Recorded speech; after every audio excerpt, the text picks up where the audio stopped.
When the drought of 1,000 days...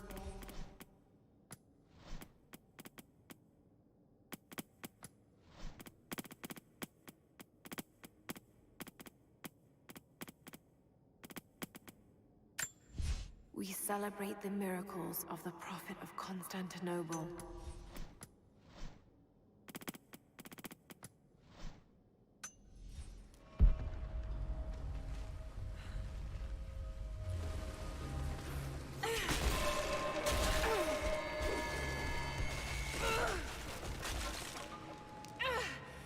Damn it!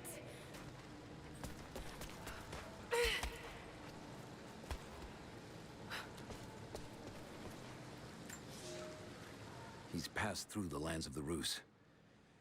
I cannot shake the feeling that he's taunting me, waiting until I'm a day's ride away before moving on. I will not be home before the winter, as I hoped. I've stopped at a small village by a glassy lake they called Svetloyar. The Prophet spoke here, and now the villagers refuse me lodging. I slept on the banks of the lake, where a young man bearing a crude version Prophet's icon tried to kill me as I dozed. I made an example of him, and now the people fix me with the evil eye, spit at me as I pass. I must move on soon. His sickness spreads.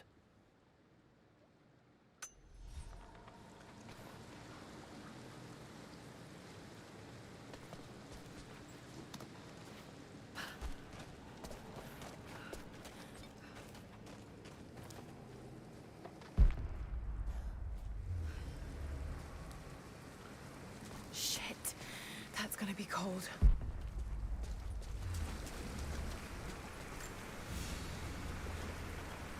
An arrowhead carved from bone. This looks like Mongol craftsmanship.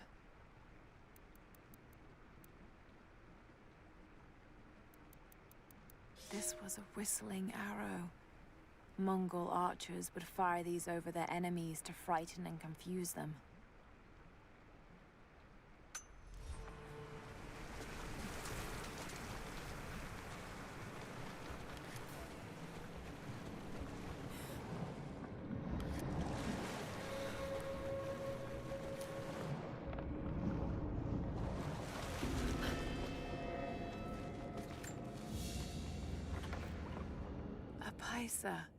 A sort of passport. Whoever held this spoke with the authority of the Mongol Empire.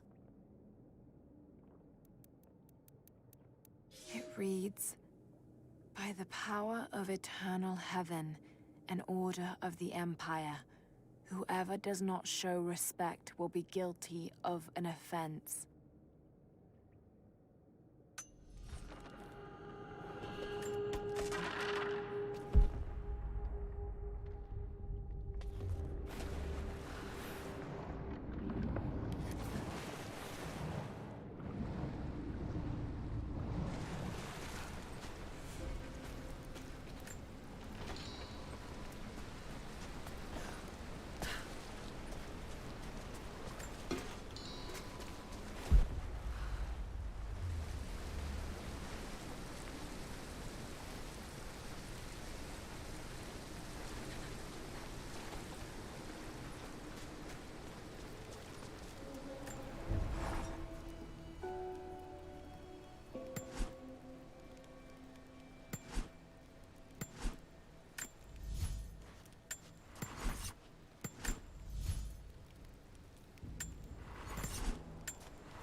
Byzantine war galley.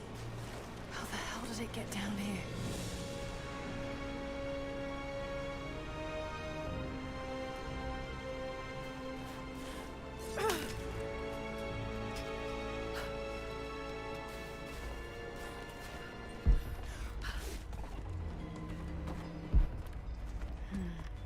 It's Mongolian. They passed through here.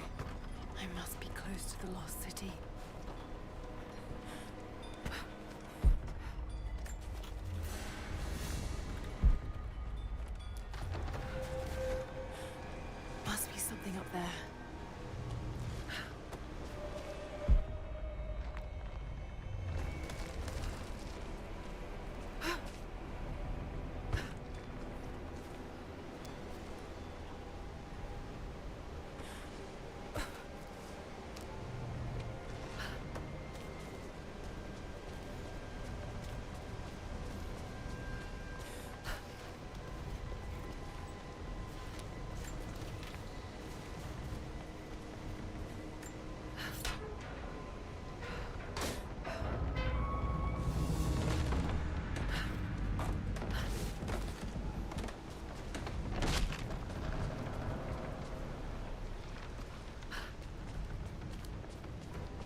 the Maria Adula is trapped.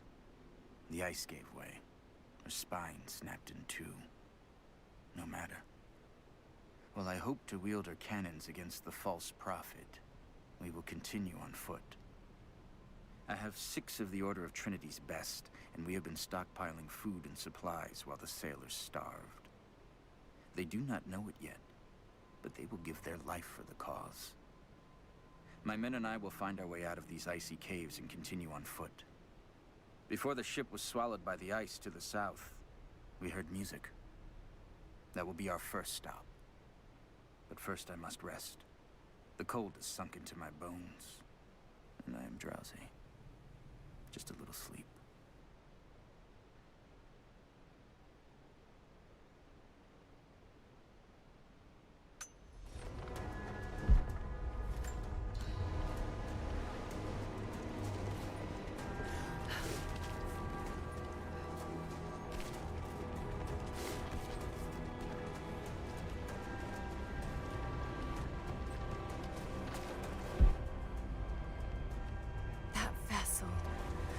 Somewhere around here to move it.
Now to find out what's up there.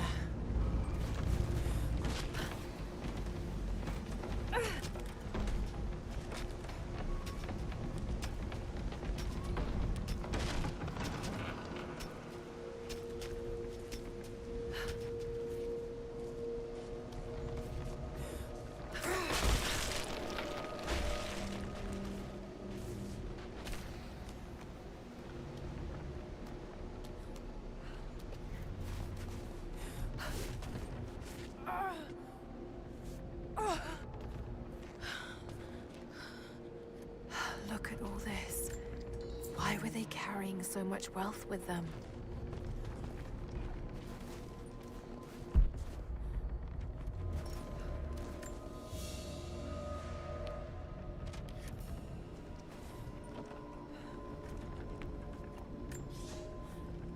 It's done.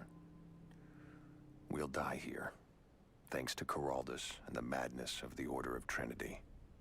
My ship will never see water again. We entered the glacial sea too far into the winter. Would have been turned back, but Coraldus would not abandon this lost prophet. He and his dead-eyed warriors seized control. He forced the ship through shallow tributaries until we could go no further. Then he made my crew construct sled runners, and the bastard forced us to tow the ship over land. It was death and excommunication to deny him. But it was death either way. I will make sure he dies here, with us. I've always kept a little poison at the ready, in case the ship was taken. Now, it has another use.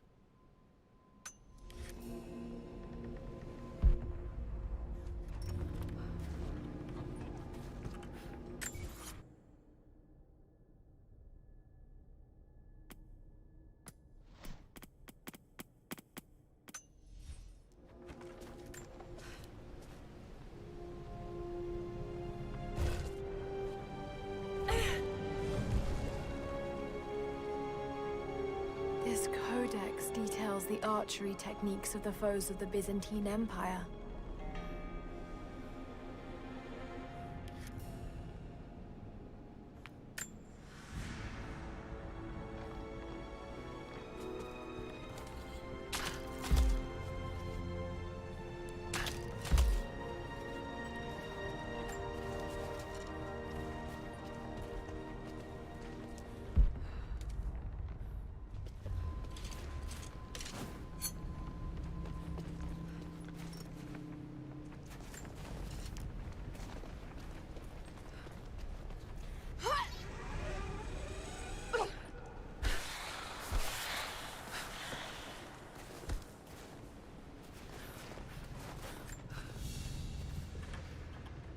Byzantine brooch.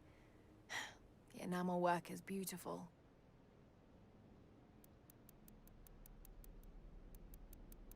This portrait has been defaced. It looks like it was depicting the Prophet. They must have had to hide their faith.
Madman continues on. I do not know what drives him. We pass through frozen mountains at the edge of the world as people are dying. Every day, I pass graves or bodies left along the faint trail. I have grown thin and hard, but I am close now.